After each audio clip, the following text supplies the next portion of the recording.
Niko nije očekivao da bi se tako nešto moglo desiti. Druga stvar, mislili smo da je prijateljski avion, da će samo nadletiti, da neće dejstvovati po narodu. Međutim, grdno smo pogriješili.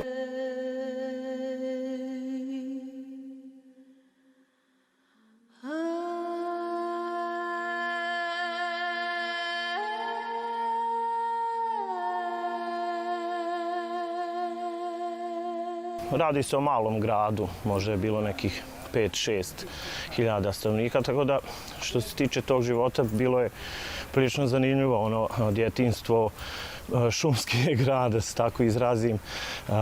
Uživali smo u prirodi, u blizini su Plitvička jezera, tako da imali smo dosta tih nekih zanimljivih razonoda, da kažem, u djetinjstvu. Bilo nam je idilično, jedno lijepo djetinjstvo kao iz Šopićevih nekih pripovjedaka, ili tako.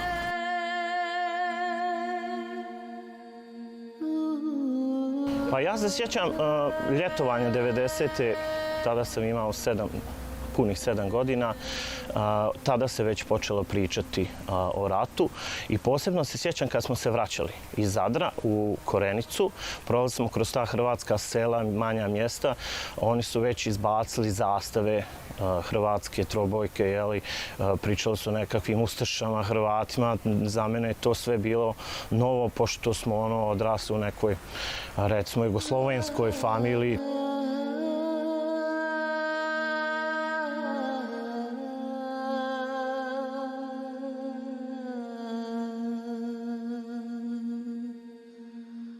Onoga čega se sjećam, kako je sve počelo, to je bio 31. mart, to ćemo ostati uvijek urezano sjećanje.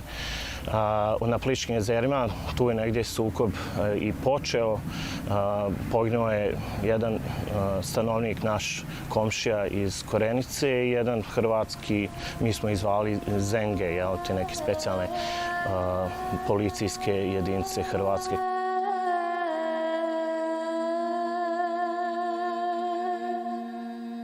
Otad lagano kreću pripreme za ovo što će uslijediti. U Korenici zapravo i nije bilo nekih većih sukoba ni granatiranja. Možda su par navrata, možda 3-4 puta da su granatirali Korenicu uopšte, ali onda tog kobnog 4. augusta je krenulo baš intenzivnije dosta. Što je zanimljivo, tu je bio stacioniran češki bataljon Ujedinjenih nacija, UNPROFOR. I do tada nikad nisu dejstvovali Hrvati po tom mjestu, to se zove Vrelo, nadomak Korenice, nekih 3 kilometra. Međutim, taj dan su granatirali Vrelo. Bukvalno je možda granata pala par metara, 100 metara, ne mogu sad da znam tačno, kraj te baze.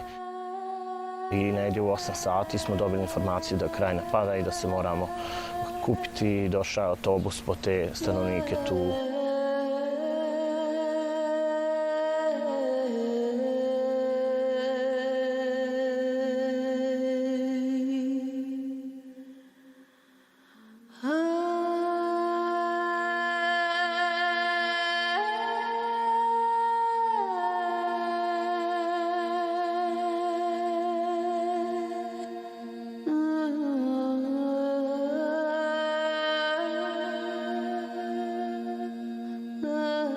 Krenuli smo u 2 auta, mislim, neke komšije i mi, i išli smo prvo do Korenice, onda od Korenice prema Lapcu preko Plješavice, to je bio neki planinski put, sjećam se da se zvao Riža, to je užasno bilo zaista, tu je auto se pokvario, ja sam sa 12 godina prešao neki drugi s nekim nepoznatim ljudima. Onda sam ja svoje našao, oni su mene čekali u Donjem Lapcu.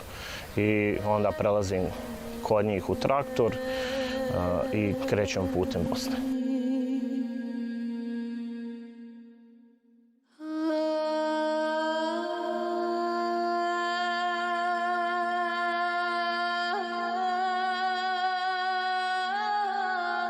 Bio je neki zastoj. Sad, zašto su ti zastoji dešavali, više je razloga.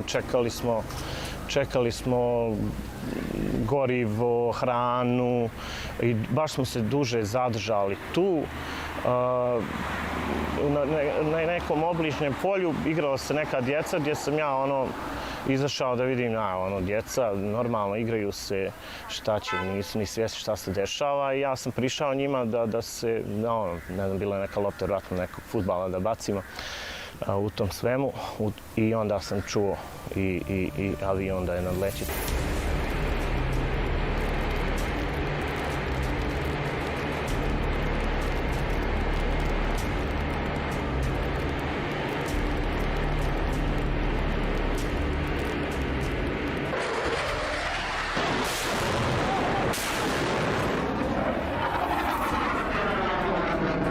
To je bilo jako blizu od nas, možda nekih 150-200 metara ispred nas kolona.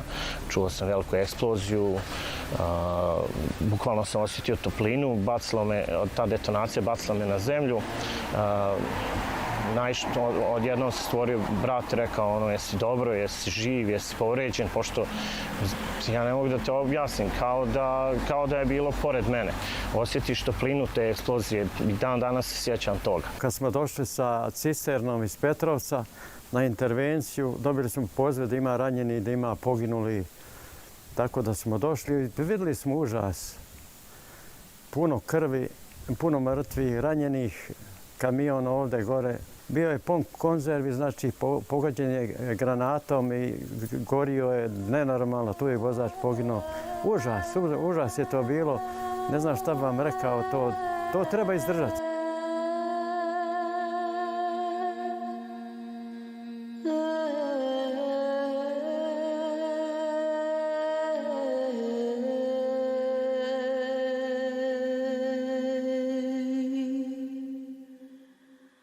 Napunio je 13 godina 10.7. i 14. Da, to je bilo 7. Pa on je sa bakom, s mojom majkom pošao tuda iz Like, sa komšijama i nekim.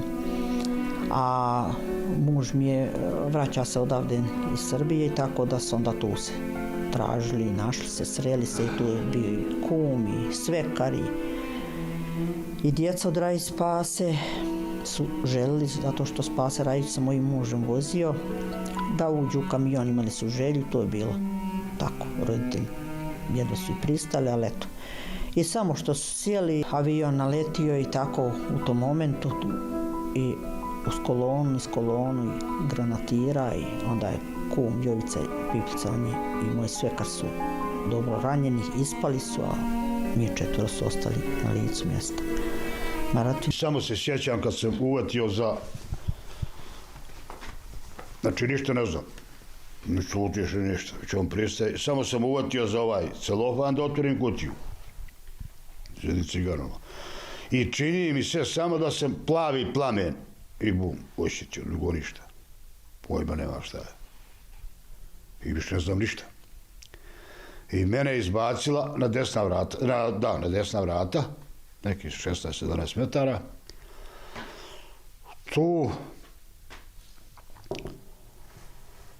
Tu smo osvijestili, poslije sa mnom za Petrovac, gore u bolnicu. Obrenko pozna mene po glasu. Njemu je Geler odbio butinu, meso. Preživio, to mu je bilo sve. I on meni kaže, kume, svi su izginuli. I Kićo, i mali Darko, i svi, nema ništa, sve u komadima. Ne možeš ti to ni raspoznati, to je sve u komadima. I onda smo išli na dolje kod ovoga patologa Željka Karana, da on pomogne, da to nekako razvrstamo. Ostao mu jedan dio glave, krstana smo malo lakše, premda isto bio u komadima, zato što meni Željko objasnio da, kad sam ja rekla da pitao mene o koliko se osoba radi, 4 osobe, 3 djece i jedna odrasla osoba. I onda on kaže, tu odraslu osobu ćemo malo lakše prepoznati po kostima, konstrukciji i tako da smo njega nekako pokupe Darka, neki dio ostao, eto tako, glave, poznala sam ga tako po njegovim zubićima i tako.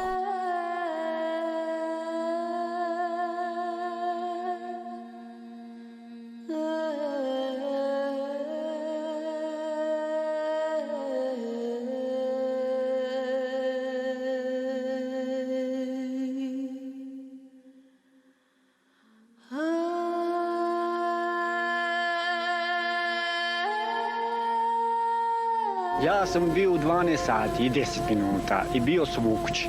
On je na znači moje. I otišao dole i vratio se.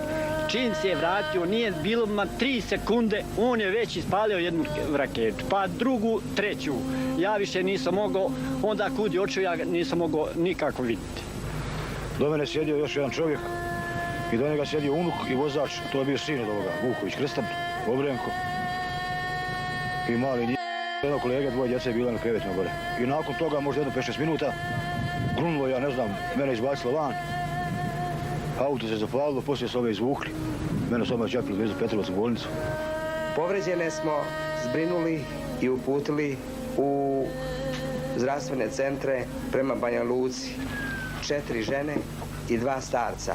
Oko 50 povređenih, od toga oko 20 teže povređenih sa povredama glave, povredama trbuha, grudnog koša i gornjih donjih ekstremiteta. Sjećam se 5-godišnjeg muškog djeteta koje je bilo bez glave, to je bilo strašno i užasno za vidjeti. Bilo je oko 20, što sam rekao, ranjeni i povređeni. Svi ranjeni i povređeni dovezeni su u Petrovačku bolnicu, hiruški su zbrinuti, to sam ja radio sa mojom hiruškom ekipom. Sjećam se jedne stare bake, zvala se Vida Drišća, koja je bila teško povređena, sa teškim opekotinama. Neki dijelovi tijela su bili ugljenisani. Kad je bilo u operacionoj sali, tražila je samo vode. Sve smo pokušali da joj pomognemo, da joj spasimo život. Nažalost, nismo uspjeli. U tom trenutku svi smo bili u šoku, trebalo je bukvalno, ne znam ja, pola sata, može i više uopšte da uvidimo šta se tu desilo. Niko nije pomislio da bi neko mogao granatirati kolonu izbjeglica, civile, te nesrećne. Tako da u prvi mah nismo bili ni svjesni šta se dešava. Svi su počeli bježati, sakrivati se. Ono što znam jeste da su očekivali opet napad, pa su govorili sakrite se negdje pod drveće, nekih, ne znam ja, kuća, negdje se stante da se ne vidite. Tako da ja mislim da smo i mi negdje isto se sakrili, pošto smo očekivali ponovo napad novi. Ma nema, to su unakaženi bili, rastrgani, lokve s krvi bile, jauk, plač. Sve se to dešavalo. Svi su se izgubili, ne znam šta vam rekao, to je bio opšti haos, opšti metež je to bio.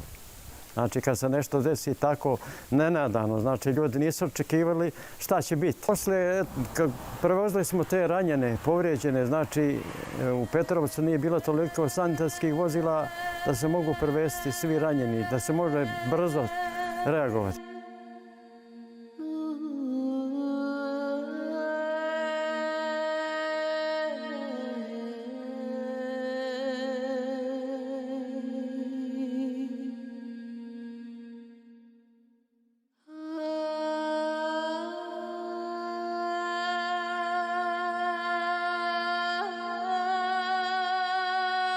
Bilo je oko 10 poginulih, 4 djece i 6 odraslih osoba i oko 20 što teže i lakše ranjeni i povrijeđeni. To su upravo bila djeca sa teškim povredama glave, u besvjesnom stanju, djeca kojima su amputirane noge od eksplozija i tako. I onda smo mi to radili, zbrinuli i spasili smo sve te povređene, ranjene. Ja kažem uvijek, to su naši ordeni i to su naše plakete, spašeni ljudski život. Ja sam baš upravo tada rekao, ovo svijet treba da vidi, on to vidi, ali neće da vidi.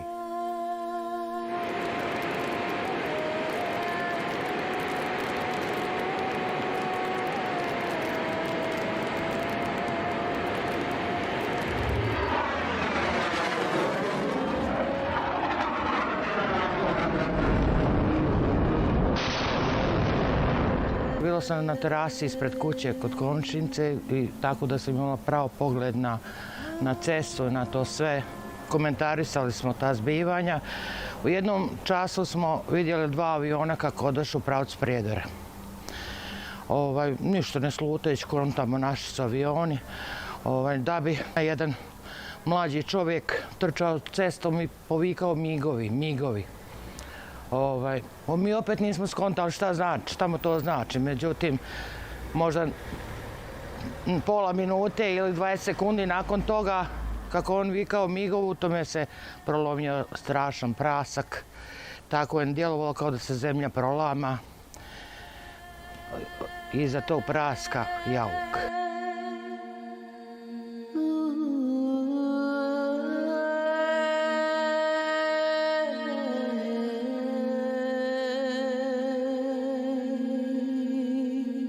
Negdje eksplozija je bila oko 17:30 do 17:40. Ja i kolega Rade Muti smo bili u Prijedoru, snimali smo isto tako izbjegličku kolonu, vidjeli smo crni dim iz Svodne. Odmah smo krenuli ovdje ka Svodni i moram priznati taj prvi moment, evo i dan danas mi ne volim uopšte pričati o tom događaju, ali ono što mi je ostalo u sjećanju, to su jauci, uznemireni ljudi, krv. Ostala mi je slika i jedne štake koju sam vidio i vrlo dobro se sjećam ono što mi je u tom momentu mogao sam vidjeti jednu sliku u autu, hljeb. To je taj hljeb koga su ponijeli krajišnici u toj nesretnoj koloni.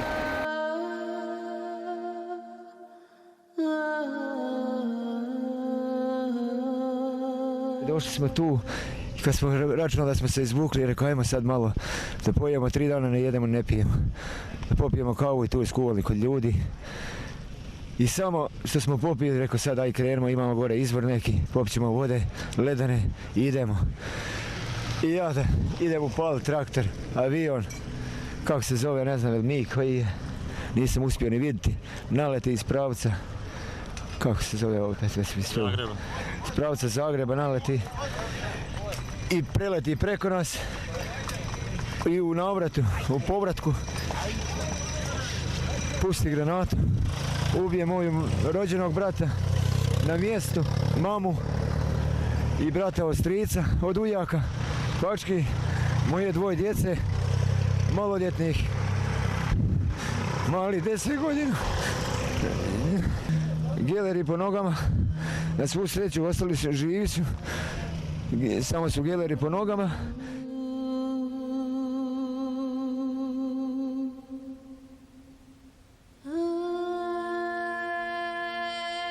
Iz Prijedora su došli kola hitne pomoći i oni su sami kupili vozili te ranjene i te mrtve. Mislim, bilo je strašno.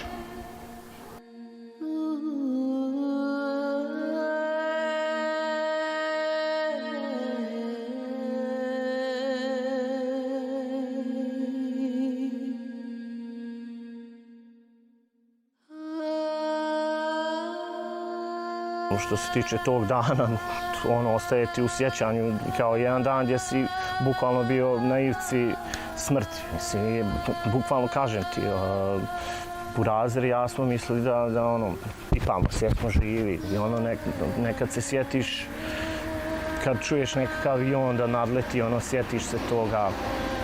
Ne znam, sjećam se kad je bilo bombardovanje Jugoslavije, to je onako traumatično bilo.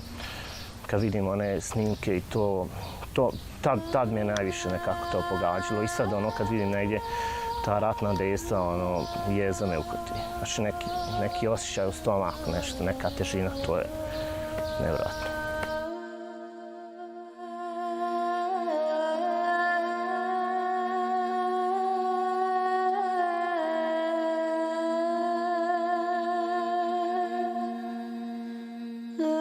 Odmah da kažem da su Hrvati negirali da su uopšte njihovi avioni granatirali te izbjegličke kolone i da su uopšte nadletali područje druge države, u ovom slučaju BiH i Republike Srpske. I to je negiranje trajalo sve do 2012. godine kada je jedan njihov magazin, mislim da se zove Vojna povijest, objavio sve nalete njihovog ratnog vazduhoplovstva u vrijeme Bljeska i Oluje.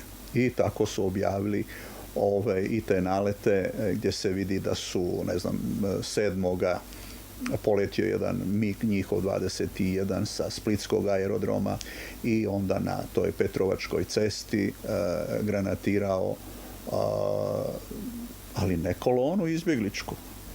Znači sve nam se slaže, i kad je poletio, i kad je doletio, i kad je i sa čim je granatirao, samo posljedice kod njih su bile drugačije. Kao pogodili su jedan tank i usporili kolonu. Drugi dan 8. su poletila 2 miga sa Plesa iz Zagreba i isto tako, kaže, granatirali su kolonu, ali ne izbjeglica, nego vojnih vozila, i tu su čak i ne govore tank, nego neka vojne kamione da su pogodili. Ni riječi, ni u jednom, ni u drugom slučaju da su gađani i pobijeni civili.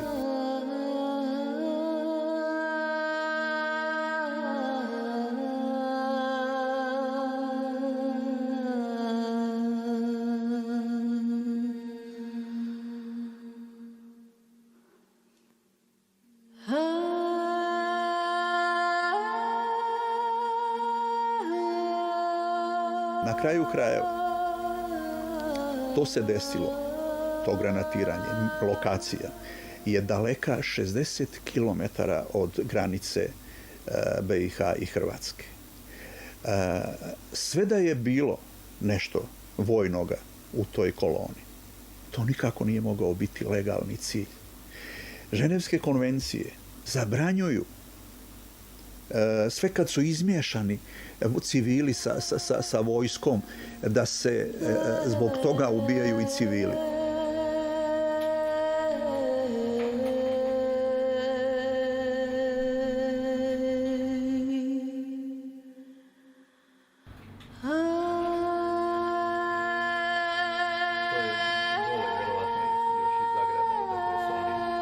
Najprije je istragu vodilo tužilaštvo BiH. Pa tome će biti najmanje 15 godina. I oni su nas, dakle, tad prije 10-12 godina pozivali iz Sarajeva i rekli su, evo, samo što optužnica nije podignuta. Evo, čekamo samo iz Zagreba da nam odgovore na našu zamolnicu i kažu imena pilota. Međutim, Hrvati su stavili embargo na te podatke, čak su im zabranili poslije da dolaze u te njihove arhive.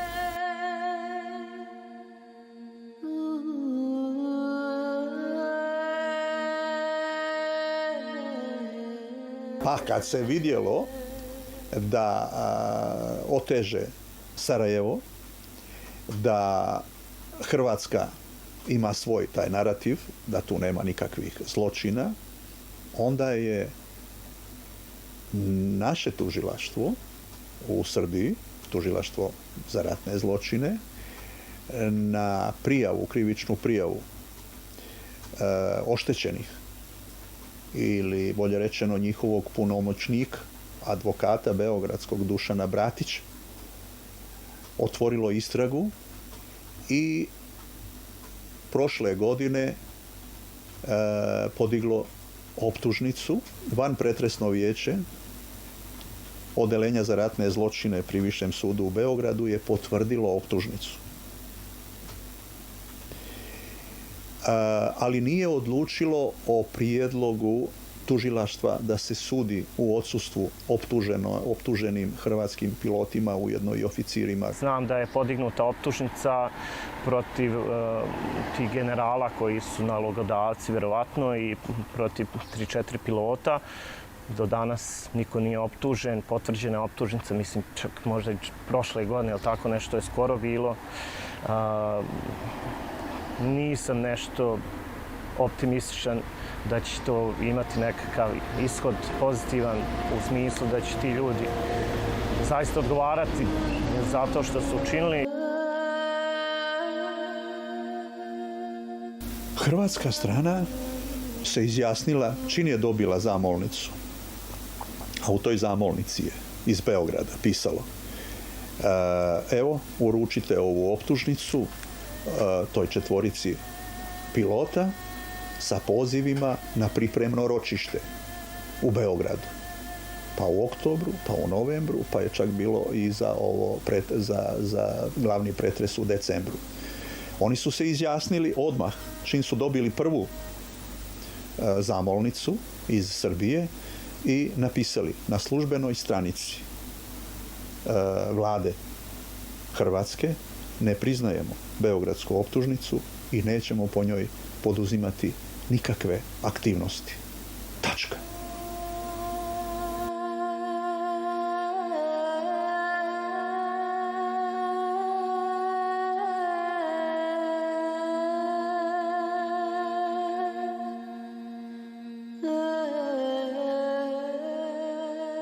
Bilo bi lakše, bar eto, ako njih nema, da se vidim da se nešto pokrenulo, da se nešto na kraj krajeva i završilo, pa da se i mi čisto onako psihički rasteretimo. Istina se mora naći, istina se mora ostvariti i mora se riješiti. To je to. Ali on imati duše, taj što je to uradio. Njemu ne treba ništa više. Njega će kaži to radi ozgo.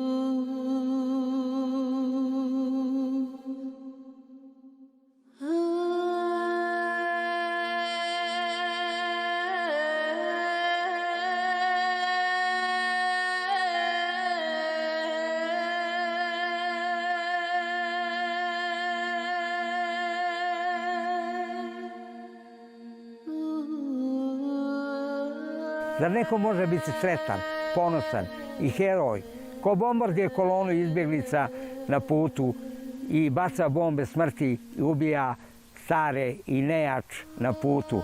Šta je krivo ono dijete koje je ostalo bez glave? Šta je kriva ona baba koja je krenula, ne zna kud je krenula? To je strašno i užasno. Taj koji je to uradio treba dobro da se zapita sam pred sobom, pred svojim narodom, zašto je to radio. To je bilo strašno i užasno. Na Petrovačkoj cesti je nastradalo 4 djece i jedna trudnica od 20 godina. Ne znam ni ti piloti koji su, kako žive sa sobom, nije mi jasno. Gledam njihove izjave, on tvrde kao da se to nešto nije ni desilo.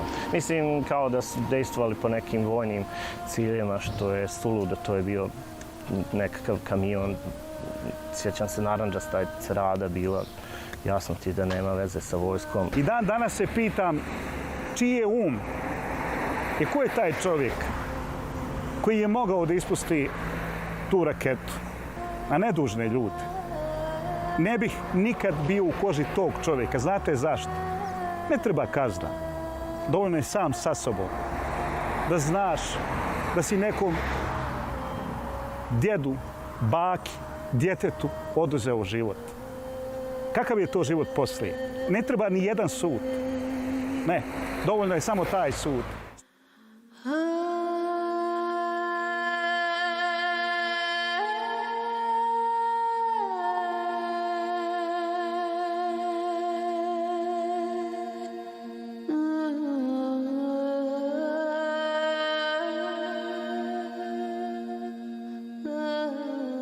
Jedna velika tragedija, nesagledljiva, koja se desila tom mom narodu u Krajini. Ne znam da mogu to porediti. Mislim, ovdje naravno bilo je zločina, da ne znaš više ni broj, ali eto da 250 i više hiljada ljudi napusti svoje ognjište gdje su živjeli stotinama godina i da niko se ne okrene, to je